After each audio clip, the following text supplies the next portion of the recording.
The rain was coming down hard on the Chicago streets. It was hitting everything with a lot of force. This made the evening rush hour very crazy. There were a lot of cars honking and tires splashing water everywhere. It was like a messy dance. Abigail Monroe held her bag close to her chest. She was running to get across the street. She was talking on her phone at the time. The phone was stuck between her shoulder and ear. Abigail Monroe was trying to make her client happy. She was telling her client that the new logo design would be great. Abigail Monroe was also saying that she would get it done on time. The client was expecting it by midnight. Abigail Monroe did not want to be late, Mr. Patterson. I promise you that the final files will be in your inbox by 11 tonight, she said. Her voice sounded really strained as she dodged a puddle. I have been working on this project for 3 weeks now. The project is what your company needs. I am sure of it. I just want to say that I have put in a lot of time and effort into this project, Mr. Patterson. The final files will be in your inbox tonight. By 11, like I said. She looked at her watch. It was 7:15. She had to get and finish her design work. She had to make sure everything was just right. Send it in. This was the work that would pay her rent for the 2 months. Being a freelance designer is tough. Sometimes she has a lot of work.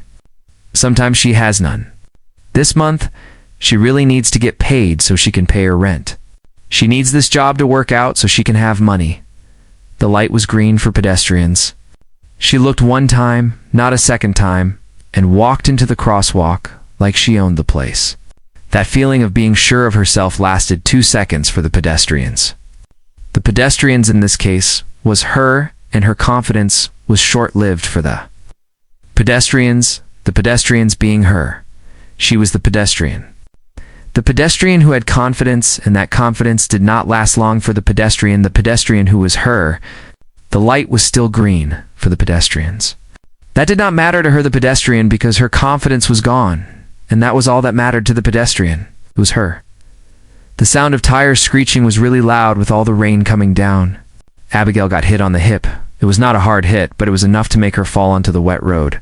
Her portfolio went up in the air, and all her important drawings and papers went flying everywhere, like when you see leaves over the place in the fall.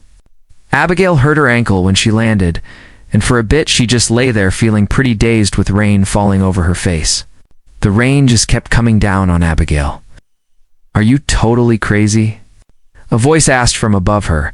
Abigail wiped the water from her eyes, looked up at the man who was now standing over her. This man was really tall. He was wearing a very nice charcoal suit.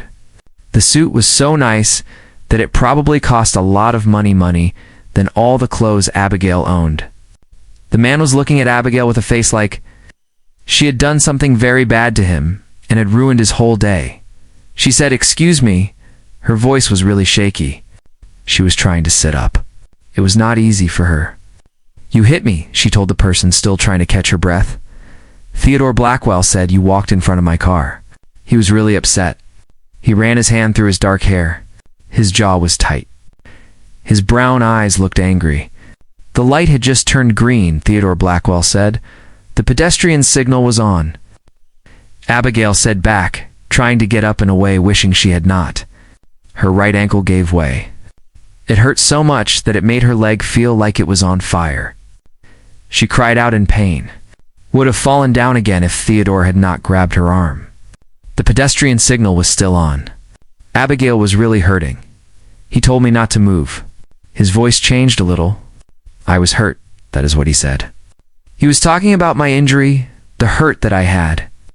"Observation," she said in a really mean tone. Her teeth were clenched.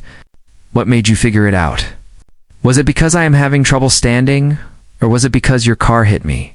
The car accident is what hurt me much that I am having trouble standing now." "Your car hit me? That is why I'm upset." Theodore's face got all scrunched up.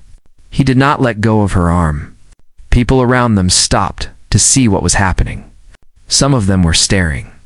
One lady even got her phone out, was recording the whole thing. Theodore saw this. His frown got even worse. "The man told me that I have to go to the hospital." He said this in a serious way. "We have to go to the hospital." "The hospital is where we need to take you," Abigail said. "I can call an ambulance myself." Her voice was really weak.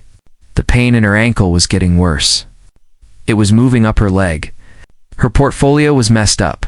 Everything was floating in water around her. She felt like crying because she was so frustrated. The rain on her face mixed with her tears. The portfolio contents were that made her even more upset. Abigail was getting more and more upset about her ruined portfolio. Theodore said, "That is just silly." He was already getting his phone out. "My car is parked here," he said. "I can drive you. This way we will get there faster than if we wait for an ambulance to come in all this traffic." "My car is here, so it makes sense for me to drive you," Abigail said. "I do not want to get in a car with someone who just ran me over." She was not so sure anymore. The pain was really bad. It was getting worse. She could see that her ankle was starting to get big and swollen inside her sneaker. Abigail was looking at her ankle. She could feel the pain. She was thinking about the person who ran her over. She was wondering if she should get in the car with them. The pain from her ankle was making it hard for her to think clearly about what she should do. Abigail was thinking about her ankle and the person who ran her over. Theodore said, "I did not run you over. I barely tapped you." His voice was not as sharp as it was before. "Look, we can stand here in the rain. Keep arguing. Your ankle is going to get worse if we do that. You can let me take you to the emergency room." "It is your choice," Theodore said. "You can decide what you want to do." Abigail looked at the mess of work over the place, then at her ankle, then at the man standing in front of her. This man really annoyed her. She did not like it that he was right. Abigail hated the way he talked down